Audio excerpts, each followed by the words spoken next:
Bagaimana dengan pasar Asia yang juga bergerak ke zona penguatan pada perdagangan hari Jumat lalu, di mana penguatan dipimpin oleh bursa Jepang. Indeks Nikkei naik 1,54%. Ya, pemirsa, meski mengalami penguatan pada penutupan akhir pekan lalu, namun demikian mengarah ke dalam tren pelemahan. Di mana pelemahan bursa Asia ini dinilai karena adanya faktor kemajuan dalam distribusi vaksin COVID-19 yang mendorong akhirnya spekulasi normalisasi ekonomi global yang berlanjut, serta pemulihan kinerja pendapatan emiten.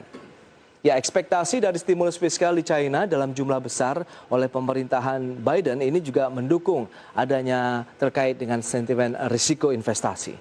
Ya, sejumlah indeks utama Asia menguat kecuali bursa China, di mana MSCI Asia Pasifik yang tidak termasuk pasar saham Jepang akhirnya naik 0,4%. Ya, kita lihat bagaimana dengan update dari bursa Asia.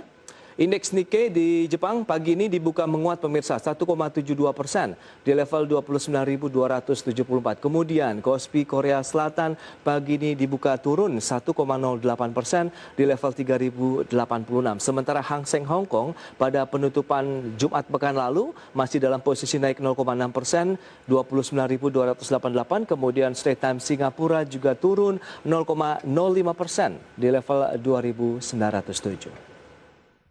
Ya, kita akan lihat bagaimana indeks harga saham gabungan pemirsa yang menghijau pada akhir perdagangan Jumat lalu. Kita lihat kenaikan naik sekitar 0,73% atau 44 poin, berada di level 6.151.